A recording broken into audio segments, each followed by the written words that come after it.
talked about who can donate to whom and who can't, receive from whom, who can and can't.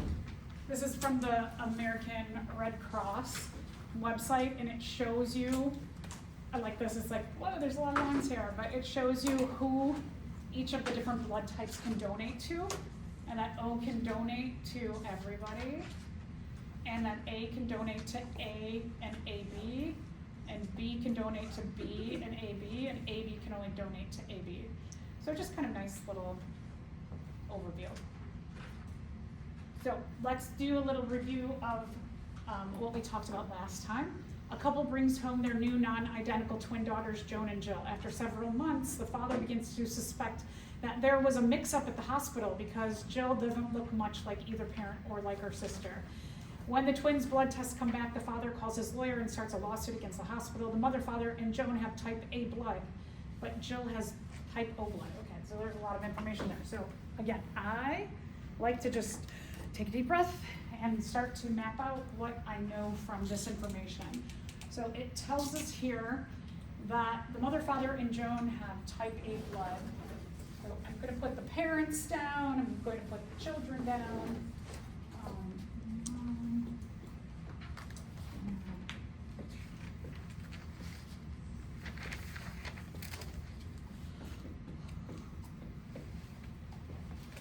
All right, it says mom, dad, and Joan are A.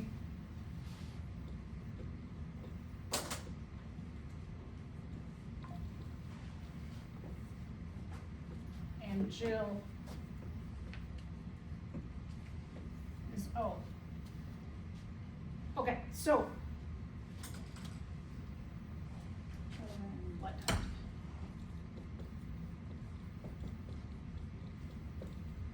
A few reminders. When we're talking about the blood types, we mean the phenotypes. That's their expression of their genotypes.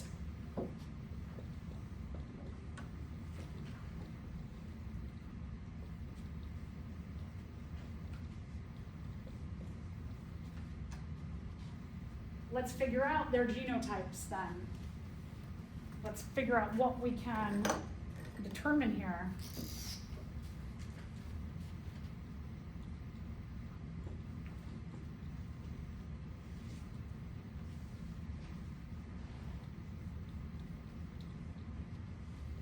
All right, so mom and dad, remember, there's 2 alleles for every trait. So if mom has an A blood type, what does she at least have to have present in her, of her 2 alleles?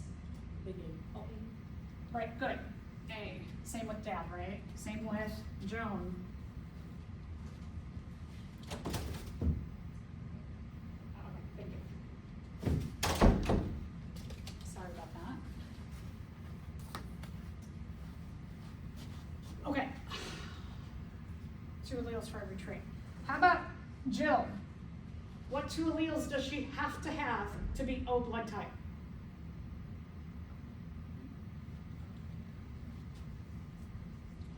She has to be OO.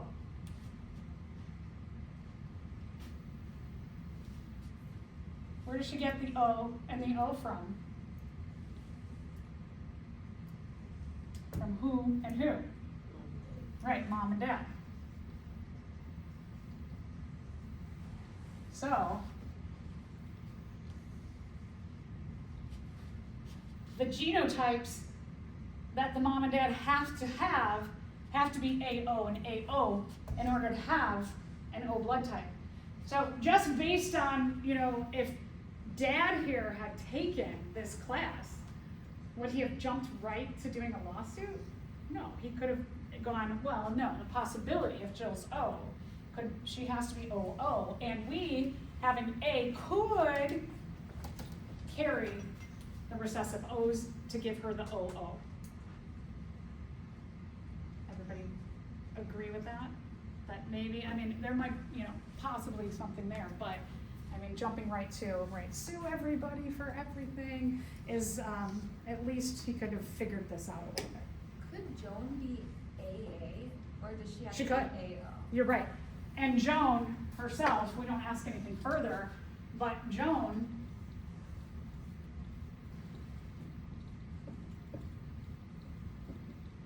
could hypothetically be an AA or an AO. Joan can't be that.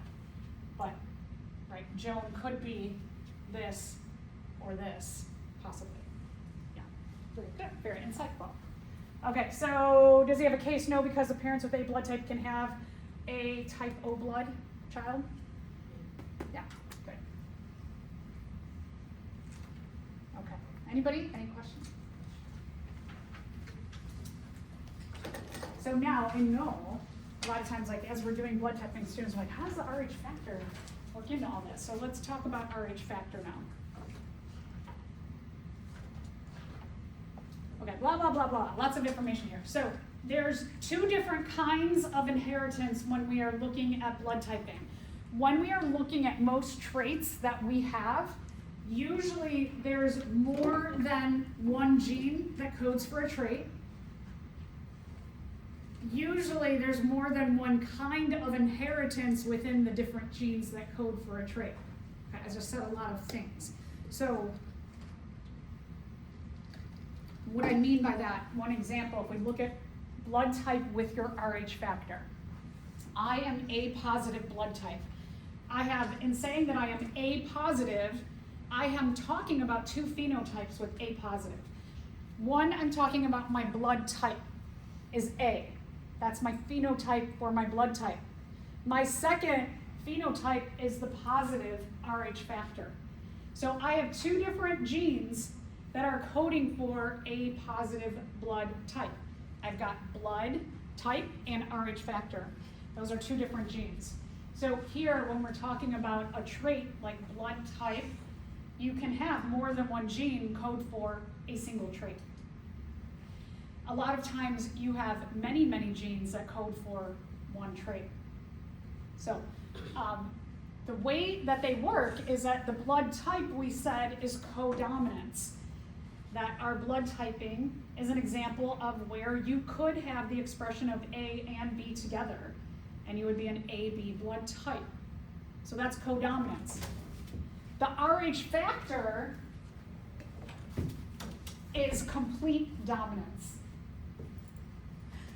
When we're talking complete dominance, we know that one allele masks the presence of the other one, the recessive. The dominant can mask the presence of the recessive. The only way that you see the recessive trait is if you have two recessive alleles. So let's lay this all out.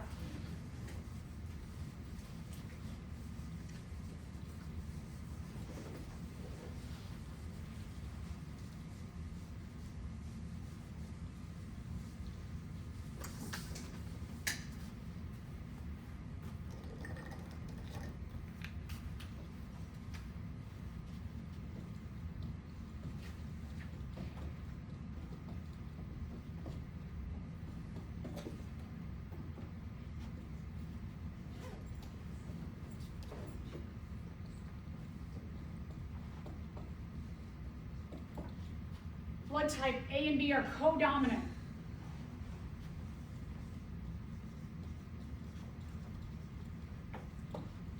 O is recessive.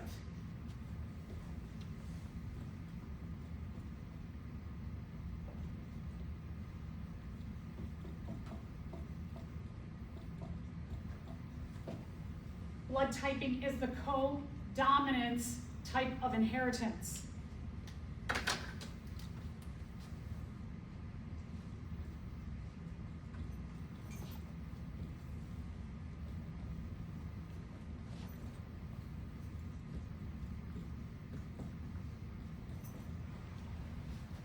RH factor is complete dominance type of inheritance.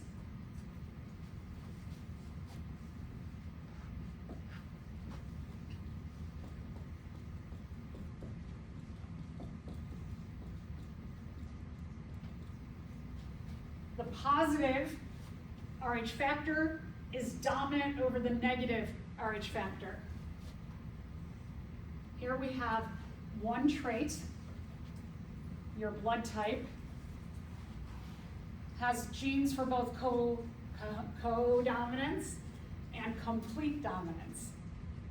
So we're going to work through an example to see how that works. And I'm like, okay, here we go.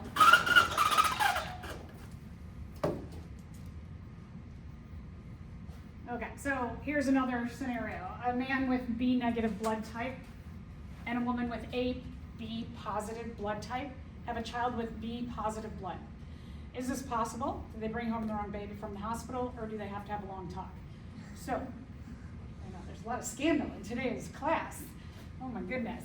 So the way I always start this, right? I like to lay everything out. So first thing I would do is do this, where I would start to say, okay, so blood type, A and B are codominant over O, which is recessive. But Rh factor is complete dominance, where I have a positive is dominant over the negative recessive. So, possible genotypes. This is an interesting dihybrid in that you do not need to foil in this case. It's just the positive sticks onto the blood type gene. Let me get to what that means. So first, let's talk about somebody who just has B blood type. What two possible genes can you have to be the B blood type? Okay, BB. And what's the other one? Right. So if you have B blood type, you can be BB and you can be BB and BO. Rh factor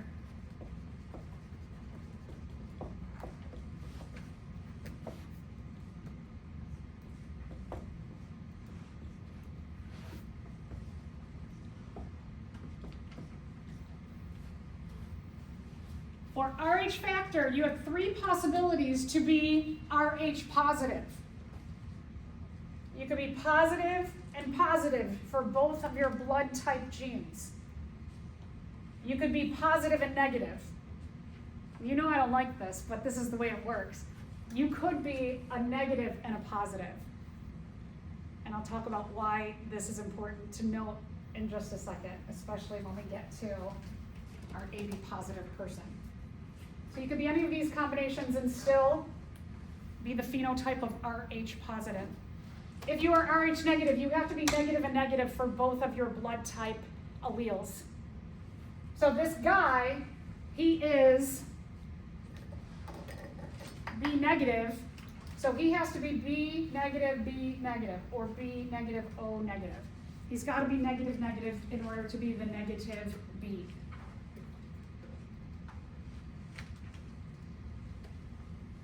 I'm sorry? There's an O negative? Wait, say again? There's an O negative? There's only, No, I said the O, it can be negative too? yeah, the O can be negative also. It's not just like O. Yeah, you can be a negative O. Like you could be, O negative is, in terms of donation, it's like the best for everybody else. Not for you necessarily, but it's a good blood donation phenotype, because you can give to everybody. Yeah. All right, if you are AB for blood type, what two alleles do you have to be AB? AB, right? Okay. So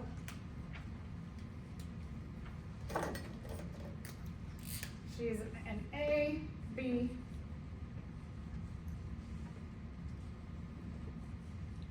Gosh, I could just erase that, right? A, B, or an AB, right? Okay, so she AB, AB, AB. Why did you write that 3 times? Because now I'm going to take all of these 3 scenarios and apply them to my AB genotype for the woman. So she could be A positive, A positive. She could be A positive, B negative, but the A could be bringing the negative and the B could be bringing the positive. Now, you know, I don't like to put the dominant one last, but in this case, we do have to put both scenarios where the possibility of having a negative or carrying the recessive gene could be on the B or it could be on the A with an AB blood type. So these are all the possibilities.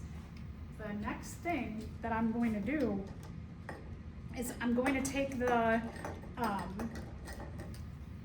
I'm going to figure out what are all the possible genes or gametes that each parent can pass on.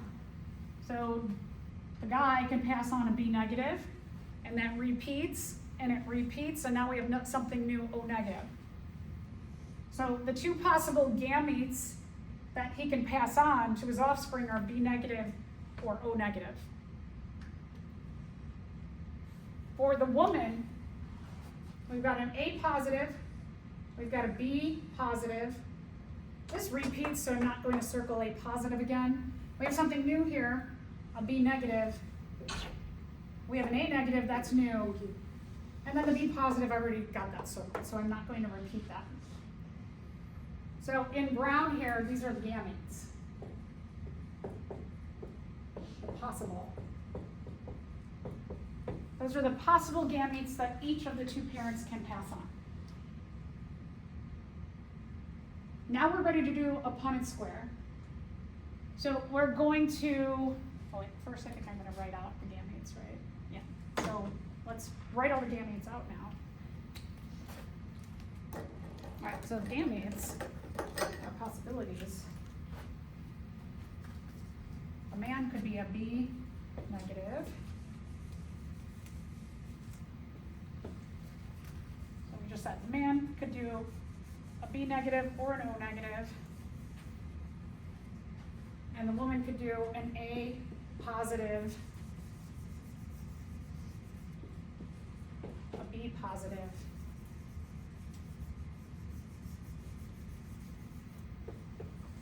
a B negative, or an A negative. So those are all their possible gametes that they could pass on. So now we're ready to do a Punnett square. So we are going to do a B negative and an O negative versus an A positive, B positive, B negative, A negative. So,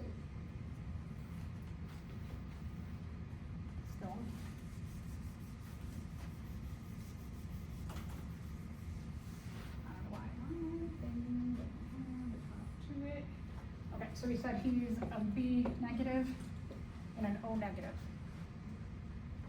And she could do an A positive, a B positive, a B negative, or an A negative.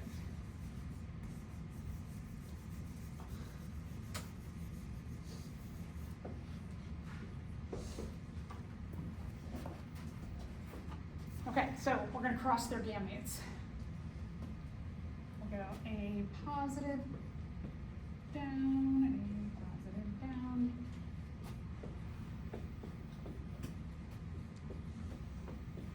Positive down, be negative down. I like to put the gametes in the middle to see what comes up from the dad. A negative and A negative down. I'm going to take dad's B negative and put it across. So I'm just going to put it where it like fits best with the other gametes that the mom did. So I'll put this here. Oh, B negative. And B negative, B negative, and a B negative. And then the O's I'm going to put right in the back. O negative across. I'll put that following all of mom's gametes.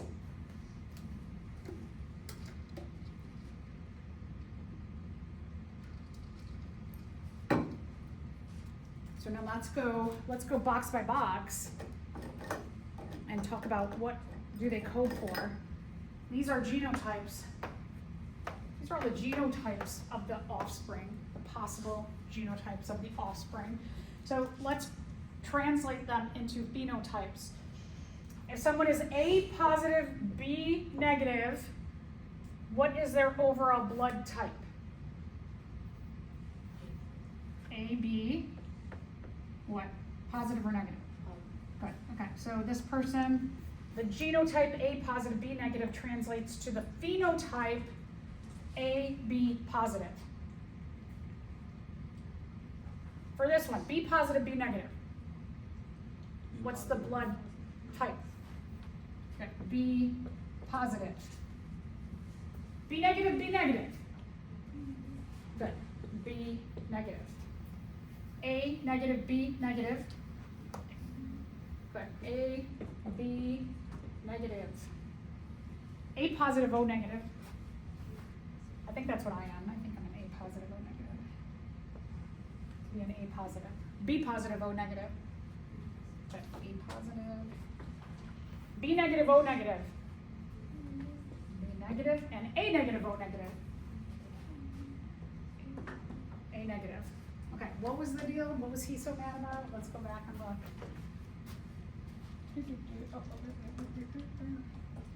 All right, they have a child with B positive blood type. And they have a B positive blood type. Yeah, there's a couple scenarios, right? That these parents could have the possibility of B positive children. And we actually have two different phenotypes that they could possibly be also. What about that one? The first one? This one? No, the one on top.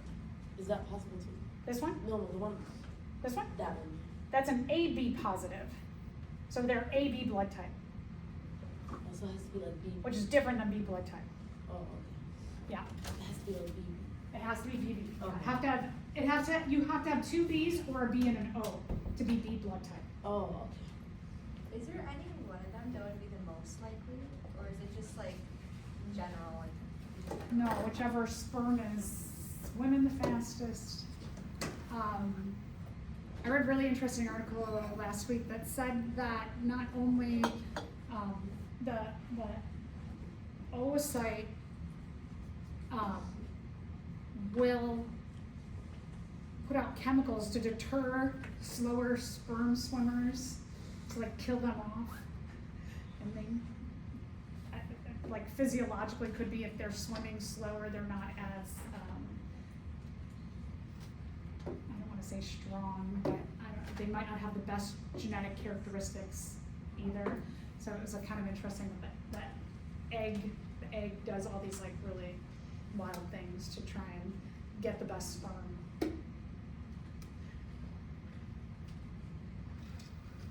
Yeah, but they all are a possibility. Yeah.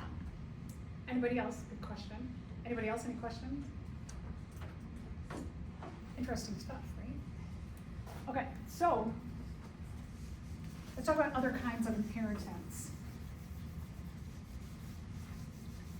Some of you will go on and take a genetics class and your mind will be totally blown. There's so many amazing things. Oh no, orange. That happen with our genes. So, there is a type of genetic inheritance that's called multiple alleles. It applies to situations like our blood type, right? We have more than one kind of allele. We have A, B, O. Some of our traits could have as many as dozens of different possibilities. If we think about eye color, for example, all the different shades of brown. I have darker brown eyes. My younger son has really, really, really dark brown eyes, and my older son has really light brown eyes. So the three of us, we have totally different shades of brown.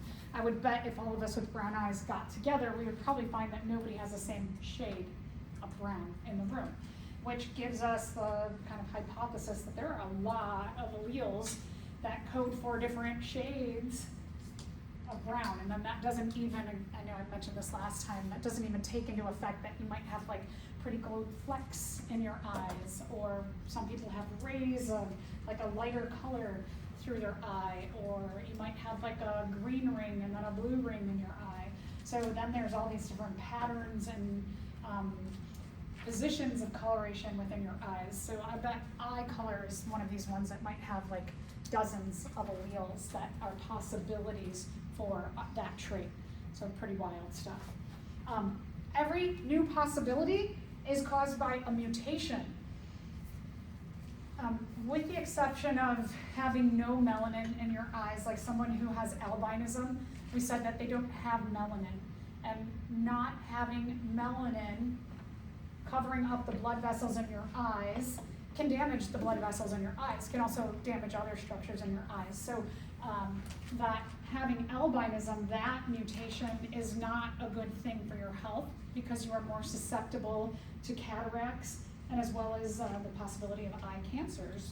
And however, though, if we're just talking about everybody who has brown eyes, is any one shade necessarily like lethal to another shade of brown?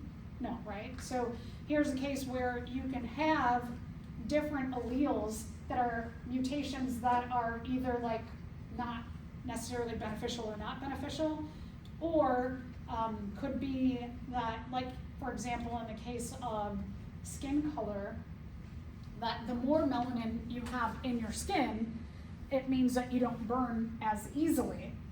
So that is a benefit. So there's a positive mutation, right? That darker skin color is actually a good mutation. So mutations in general, when we're thinking about even here, right, like A, B, and O, having an O blood type is not necessarily the best thing for getting blood because you can only get blood from other O's, right? So, but if you're A and B, you could get, like an A person could get both A and O. Or if you're AB blood type, you can get AB, and O blood transfusions. So there's a big benefit to an AB blood type. That mutation is a good mutation. So mutations can be bad, they can be nothing, they can be like, okay, that's fine, you have light brown eyes versus dark brown eyes, no big deal. Or they can be good in the case of an AB blood type. So don't think about mutation necessarily as a bad thing, but every time you have a new kind of allele, it means a mutation has occurred. So reframe mutation in your brain a little bit. Polygenic inheritance means that there's more than one gene that codes for a trait. Overlap here. Height, skin, eye color, they all probably have like lots and lots and lots of genes. Lots of alleles of each of those genes. That means that there's a lot of complicated, most of our traits are pretty complicated in figuring them out. So that's why cures for diseases, because most diseases are not just like one gene causes the disease. Some do, like in the case of sickle cell anemia or cystic fibrosis, but most of our diseases have a lot of genes that contribute, and of those genes, the genes probably have a lot of alleles that make up those genes. And so figuring out a cure for a lot of diseases that are out there is difficult. But you all are smart, right? People do it. People figure these things out. So lots of puzzles and puzzles to be solved in the world. Skin color is another, I mentioned height, eye color, skin color, hair color, or hair in general. The more possible phenotypes, likely the more genes that contribute to that trait. So like this, for example. You could, sorry if you skin color. Skin color. This could be one family's possibilities. If you have two parents, let's just say, for example, that skin color, it is coded for by 3 different genes. All the different possibilities of having 3 different genes can equate to all of these possible skin colors within one mating pair.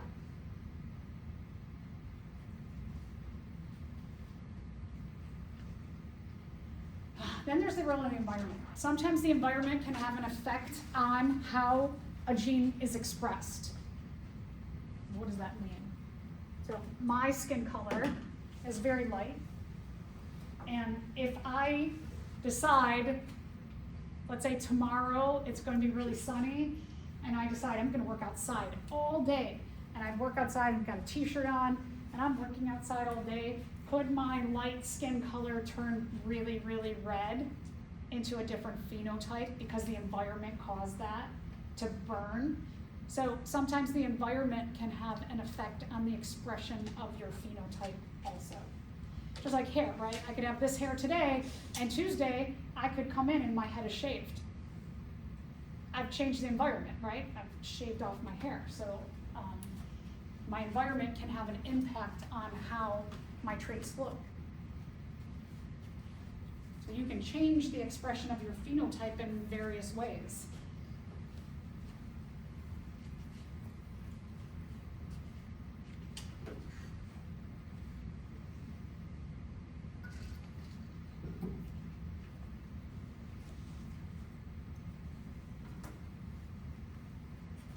But this is only to an extent, because I love to swim and I love to go scuba diving, and if I decided I want to stay down underwater for 40 minutes without a scuba tank, and I just swim down as far as I can I just like change my environment by swimming very, very far down and stay down for 40 minutes without a scuba tank? No, what's gonna happen? I'm gonna drown, right? So there's an extent to which we can push the limits of the way we change the expression of our phenotypes based on our environment, right? I can dye my hair certain colors like blue in general, blue pigment. Even if you wanted like really bright, shiny blue hair, you'd have to dye your hair probably every week to keep that bright blue, because blue just doesn't, the pigment doesn't stick to hair very well. So you have to do it pretty often. So you can want things, but there's limits on how we can change the expression of our phenotypes. So we talked a little bit about albinism, we talked a little bit about coloration. Okay, so pleiotropy. Pleiotropy is wild. It's one gene can affect a lot of different phenotypes. So we did say melanin production, that just our ability of our body to produce melanin has an effect on our hair color, our eye color, and our skin color. So there's a case where one gene affects different traits, at least three different traits. There's a gene that males carry called the SRY gene, and having that gene affects the development of the entire male reproductive system. So if there is a mutation to that gene, that person who might have XY chromosomes in all of their cells, if that SRY gene is mutated, they would not be able to form their male reproductive system.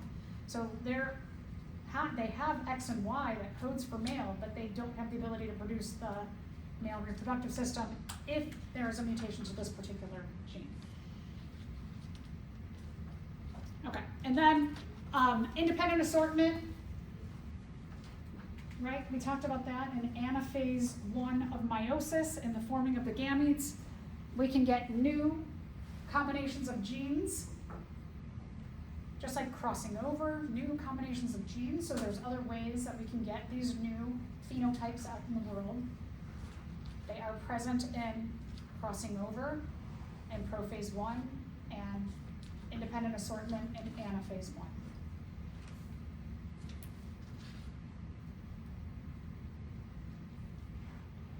So sometimes genes can be inherited as a group.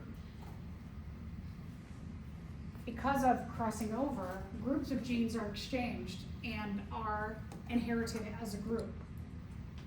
So if you know your biological parents, or like let's say a friend of yours, and you might be like, you and your mom have the same nose and you act the same way in doing this, and you're the same height. And you can see that maybe between biological mom and dad, that the kids inherit certain traits from mom and certain traits from dad. And that's what we call linkage. That sometimes genes, that because they are located close to one another on the same chromosome, that when you do things like crossing over, they are inherited as a group. and why these things in you might look like or be like mom, and these might be like dad. This is random. Yeah. But if you never met your parents, did your voice still sound similar to theirs? Like, would that, or is that like learned? Yes and yes. So definitely you are going to, like my younger son is adopted. So he will definitely carry genetic traits of both his biological mom and his biological dad. But his brother, who says like all the time, like every third word, he, as he's been learning English this past year, he says like a lot also. Did that come from his biological parents? Nope. That came from his brother, right? So there's things that we pick up based on our environments, and then there's things that are in our genetics also. Yeah, good question. Both of them, I'm like, try talking without saying like.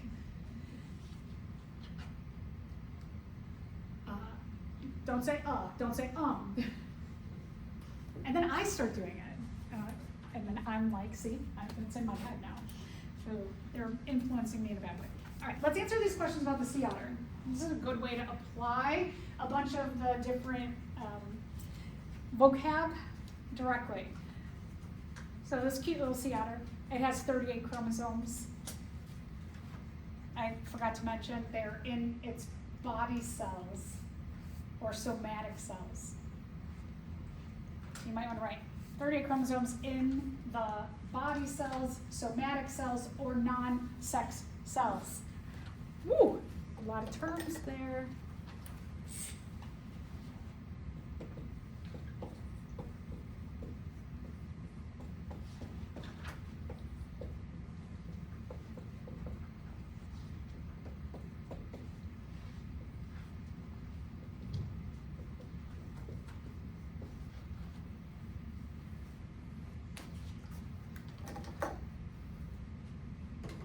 Okay, so our friendly little sea otter.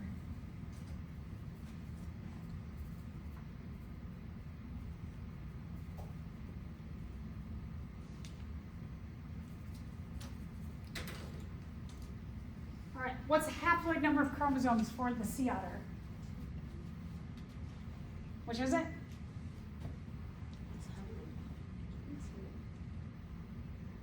The haploid number is what is one set of chromosomes for the sea otter.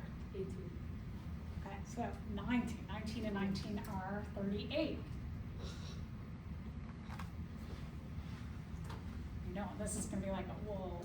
This is the where it blows your mind, like, oh my gosh, there's a lot of terms. Okay, what's the diploid number of chromosomes then? 38.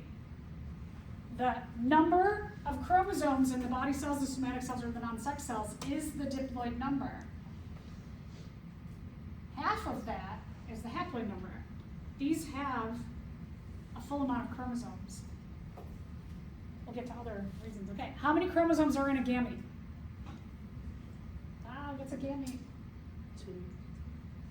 Gamete are sperm or egg. 36. There's a lot of, a gamete will bring one set of chromosomes. I know it's like let me give you more clues. 2. So one set of chromosomes is the haploid number.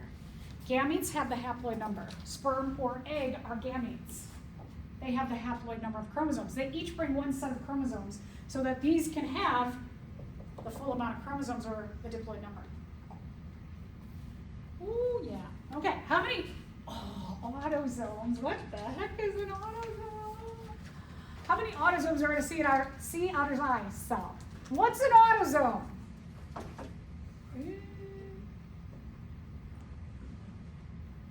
It's a non-sex chromosome. It's any chromosome that's not an X or a Y. Yeah, so 36. So in any cell in your body that's one of these, a body cell, a somatic cell, a non-sex cell, a non-gamete cell, you have 2 sex chromosomes and the rest are autosomes. So 38's the diploid number, minus 2 gives you 36. We minus 2 because you have an XX and an XX or an XY in every cell in your body. How many chromosomes are in a sea otter's somatic cells? How many chromosomes are in these? 38. Yeah, 38. There's a lot of questions, so it's good to, like, after we're done, look at all the questions that have the same answer and know that those things all equate to one another. How many sex chromosomes does an otter sperm cell have? How many sex chromosomes does a sperm cell have? 2. Yes, 1. Oh, I don't have it highlighted. So sperm has 1 sex chromosome. Didn't you say 2? 1 sex chromosome, an X or a Y. Didn't you say 2? What? Didn't you say 2? Us. Oh, earlier you said that. I said the I cell has 36 autosomes and 2 sex chromosomes. 2 says. Yeah, these, Oh. these have 36 autosomes plus 2.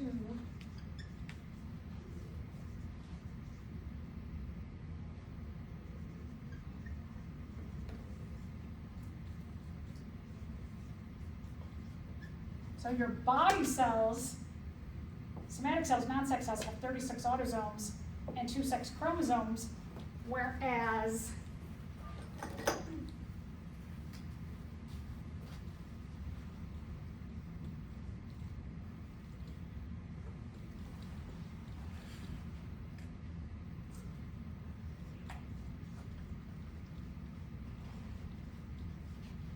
when you're talking about that kind of cell, a gamete, a sex cell, a sperm or egg, when we're talking about the sea otter, they have 18 autosomes plus 1 sex chromosome.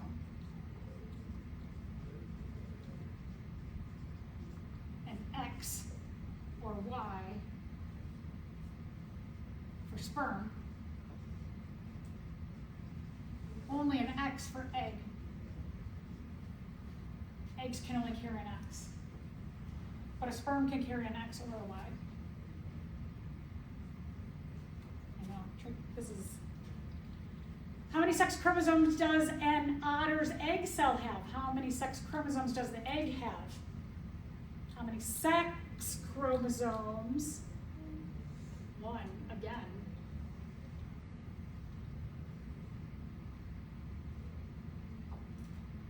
How many sex chromosomes does an otter's heart cell have?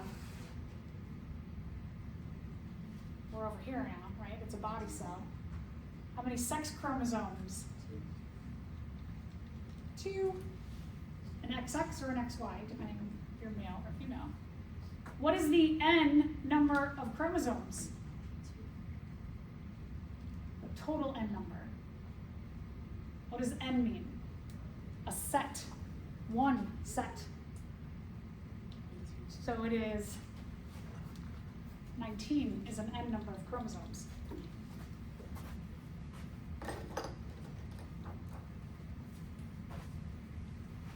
Okay, so a couple things.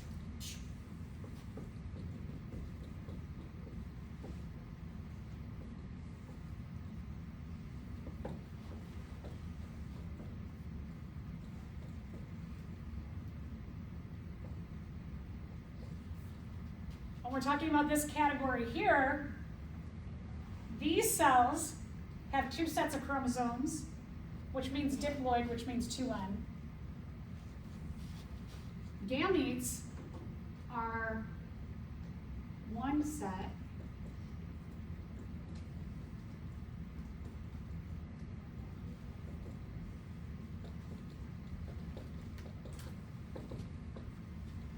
When you're talking about your gametes, your sperm or egg, they have 1 set of chromosomes.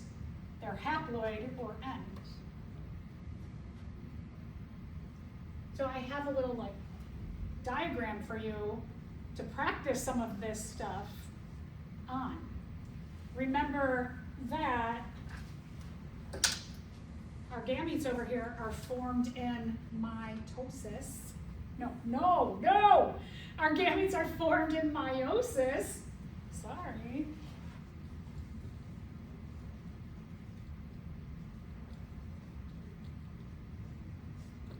And our somatic cells over here are formed in mitosis.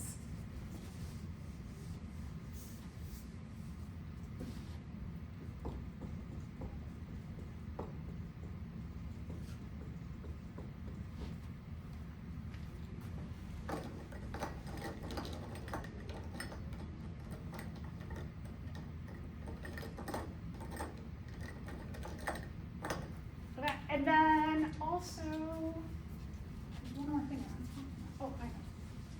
I'll tell you that these cells are genetically unique.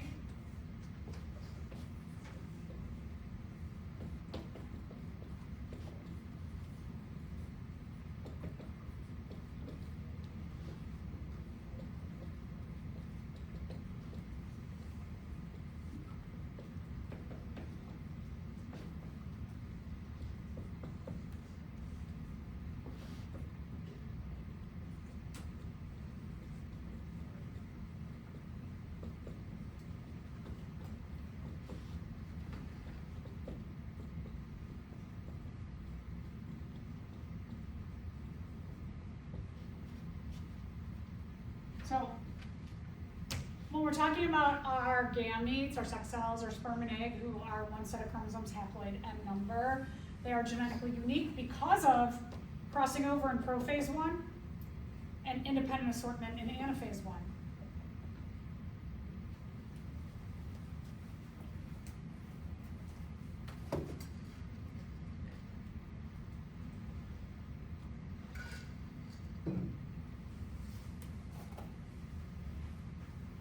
When we're talking about these cells over here, our body cells, our somatic cells, our non-sex cells, they are essentially genetically identical. That's like, what's the word?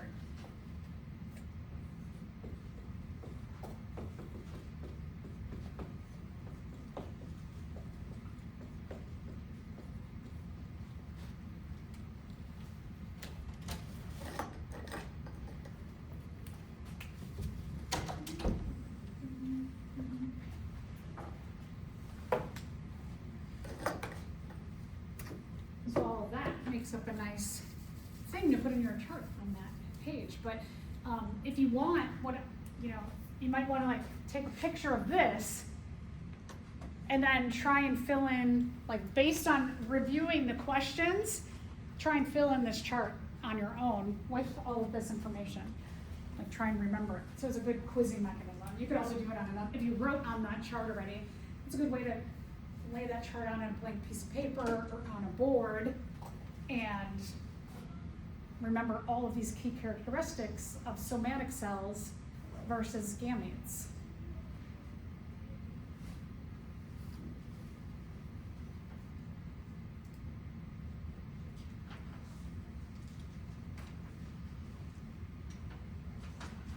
So let's move on to our other.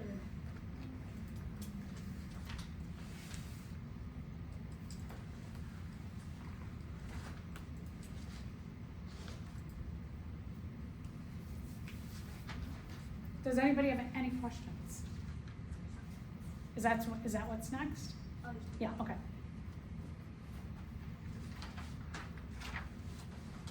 Okay, so now let's talk about how sex and the sex chromosomes work with our genetics.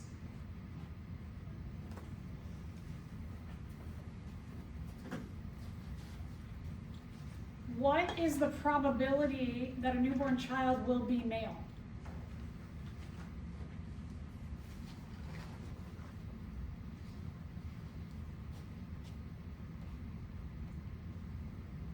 Here's a clue. Yeah. So, oh, sorry, I don't have it highlighted. there's a 50% chance that a newborn child will be male. Because the male can contribute an X or a Y. So 50-50 chance. So there's all kinds of like cultural and, I can't think of the term, but just weird behaviors people think that they can do to, when they're trying to get pregnant, that they can like suck on lemons and heat up the private parts to a certain temperature, and then it will for sure always be a female. That's nonsense. You can do all the like, you know, if you want to do a dance in the rain, and that you believe is going to bring you a female child, good luck. It's 50-50. So there are some weird things that can happen. So sex determination is left up to the sperm, to the male gametes. Whichever sperm wiggles in through the outer layers of the oocyte or egg first, it's whatever they're carrying. Are they carrying an X chromosome or a Y chromosome? That determines the sex of the offspring. Females just bring an X. The possibility of the sex chromosome in the egg are X or X. Females can only contribute X. So the male, again, determines the biological sex of the offspring.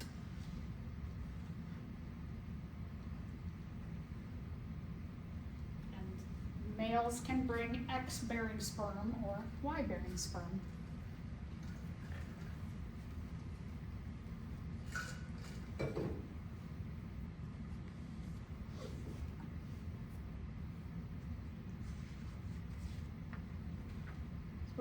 We're going to talk a little bit about the X and Y chromosome and the genes that they can bring, and how many genes they have, and the size of them, and all kinds of interesting stuff. Oh, sorry. So males are responsible.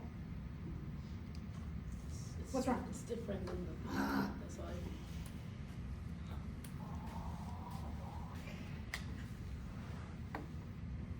Oh, and then it goes. Wait, what's different? The one before. That? Yeah. What did I do?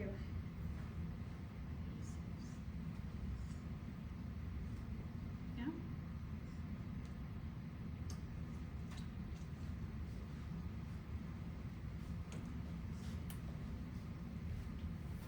You got it now? Maybe you just went a little fast. It's okay.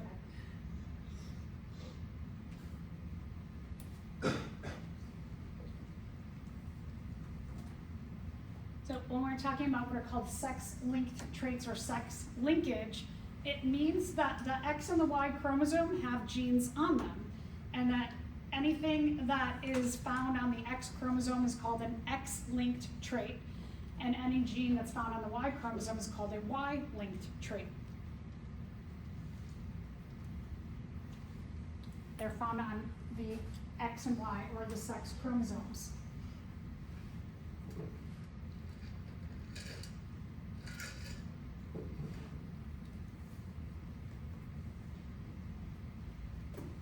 So either X-linked or Y-linked.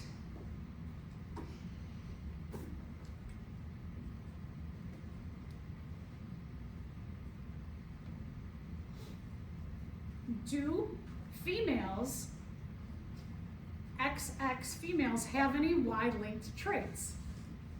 We don't have a Y. Do males have X-linked traits? Yes, they have an X and a Y. Interesting, right? All right, a little bit about the X and Y chromosome. This is what they look like. The Y chromosome is much smaller than the X chromosome. For some reason, in the, I say recent evolution, talking about like last million years, as recent evolution, the Y chromosome has been shrinking. They used to hypothetically be about the same size, hypothetically. Who knows? The Y chromosome's down to somewhere they're still figuring out, somewhere between 70 and 200 genes. And most of them relate to what we would, as a society, call maleness. So one, having a male reproductive system. All of the organs of the male reproductive system, the SRY gene that I mentioned earlier is found on the X chromosome, but also like testosterone production, which is part of the male reproductive system and its development. Some of the other things that we might associate with males, having a lot of extra facial hair, head hair, hair out of the ears, the nose, the eyebrows, things that more so have to do with like stereotypical maleness and male fertility. However, muscle development is found on the X chromosome. The X chromosome has far more genes, somewhere between 900 and 1400. And they are not only exclusively what we would associate stereotypically with a female, but they have other genes like muscle development, as I mentioned. Your color vision is found on the X chromosome. Also, your ability to clot or not clot your blood is found on your X chromosome.